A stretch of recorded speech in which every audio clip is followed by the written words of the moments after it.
Hi வணக்கம். நான் உங்க திருப்பூர் இலக்கியாங்க. நேத்து தேய்பிறை அஷ்டமி. அதனால நான் திருச்சி போயிருந்தேன். என்னோட பொறந்த ஊரு, டிஸ்ட்ரிக்கு. ரொம்ப சந்தோஷம். நம்ம அம்மா ஊருக்கு போறதுனாவே எல்லாருக்குமே சந்தோஷம். இந்த தடவ ஒரு பெரிய அக்கா கொஞ்சம் மிஸ் ஆயிட்டாங்க. வரல. அவங்களுக்கு கொஞ்சம் ஒர்க் இருந்தது. அவங்க ஹோட்டல் கடை வச்சிருக்காங்க. ஆர்டர் ஏதோ இருக்குன்னு சொல்லிட்டு அவங்க வரல. அதனால எங்க சின்ன அக்கா திருச்சியில இருக்காங்க. அவங்கள போய் பிக்கப் பண்ணிட்டு போனோங்க. போயிட்டு நம்ம அங்காளம்மன் முதல்ல அங்க கும்பிடுவோம். கும்பிட்டு அதுக்கப்புறம் காலபைரவரை கும்பிட்டுட்டோம். என்னென்னா விளக்கு வந்து 4:30 மணிக்கு மேலே தான் போடணும். சரி நம்ம அதுக்குள்ளே நாங்கள் ஒரு 2:30க்கெல்லாம் திருச்சி ரீச் ஆகிட்டோம் காலபைரவர் கோயிலில். சரி நம்ம 4:30 மணிக்கு வந்து விளக்கு போட்டுக்கலாம், அதுக்குள்ளே சமயபுரம் போயிட்டு வந்துடலான்னு சொல்லிட்டு கிளம்பி போனோம். அக்கா வந்து லெமன் சாதம் சைடிஸ் எல்லாம் எடுத்துகிட்டு வந்திருந்தாங்க. அப்படியே காலபைரவரை கும்பிட்டுட்டு போகிற வழியில் ஒரு மர நிழலில் நின்று சாப்பிட்டோம். சாப்பிட்டுட்டு அதுக்கப்புறம் நாங்கள் சமயபுரம் போயிட்டோம். இந்த கோயிலில் என்ன ஸ்பெஷல் அப்படின்னு பார்த்தீங்கன்னா, இந்த காலபைரவருக்கு நேர் ஓயா மாதிரி 24 நேரமும் பொணம் எரிஞ்சுக்கிட்டே இருக்குங்க. இறந்தவங்கள எரிச்சுக்கிட்டே இருப்பாங்க. அதுதான் அங்கே வந்து ஸ்பெஷலு.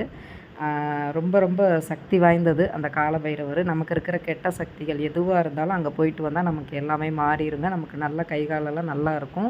நம்ம உடம்பு குடும்பம் எல்லாமே ஆரோக்கியமாக இருப்பாங்க. நாங்கள் சமயபுரம் வந்துட்டோம். உள்ளே ஃபோன் அலௌடு இல்லை. இங்கே வந்து பார்த்திங்கன்னா, நான் போன மாதமே நளினி மேம்கிட்ட ஒரு கம்ப்ளைண்ட் பண்ணியிருந்தேன். மாடுகள்லாம் வந்து இங்கே வியாபாரம் பண்ணுறவங்க, பூ வியாபாரிங்க இவங்கெல்லாம் வந்து மாடுகளை போட்டு அடிக்கிறாங்க. தண்ணி இல்லாமல் ரொம்ப கஷ்டப்படுது மேம் அப்படின்னேன்.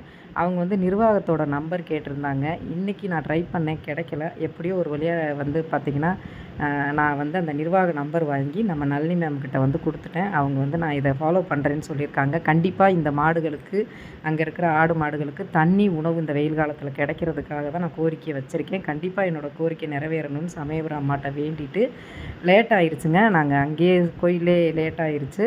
6 மணிக்கு மேலே சமயபுரத்தில் சாமி கும்பிட்டு நாங்கள் மறுபடியும் காலபைரவர் வரும்போது 7 மணி ஆயிடுச்சு. 7 மணிக்கு வந்து நாங்கள் விளக்கெல்லாம் போட்டுட்டு நாங்கள் முடிஞ்சு வச்ச காணிக்கை, நான் ஒவ்வொரு பப்பியும் எடுக்கும்போது 11 ரூபா காணிக்கை முடிஞ்சு வைப்பேன்.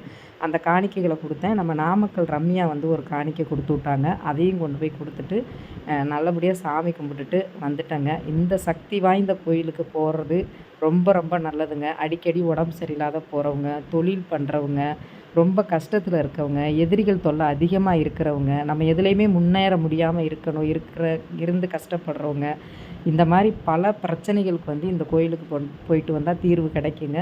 எதிர்த்த மாதிரி பார்த்திங்கன்னா, காலபைரவருக்கு ஆப்போசிட்டில் பாடி எரிஞ்சுக்கிட்டே இருக்கும். இறந்தவங்களோட பொணம் எரிஞ்சுக்கிட்டே இருக்கும். அதை பார்க்குறதாங்க இங்கே ரொம்ப சிறப்பு. போயிட்டு வந்தீங்கன்னாவே உங்களுக்கு நல்ல கை கால் நல்லா சுகமாக இருக்கும். எனக்கு ஒரு தேங்காய் கொடுத்தாங்க. அந்த தேங்காயை வச்சு அடுத்த தேய்பிறை வரைக்கும் ஒரு பூஜை பண்ண சொல்லியிருக்காங்க. பண்ணிட்டு வந்தோம்னா நமக்கு எல்லாமே நல்லது நடக்கும். நம்ம வேண்டுனது எல்லாமே அந்த 28 நாளைக்குள்ளே நடக்கும் அப்படின்னுங்கிறது இந்த கோயிலில் ஒரு ஐதீகங்க. வழக்கம் போல் நம்ம பிள்ளைகளுக்கு கட்டுறதுக்கு கயிறெல்லாம் வாங்கிட்டு தேங்காய் வாங்கிட்டு வந்தேன். நான் அடுத்த வீடியோவில் எல்லாமே சொல்கிறேன்.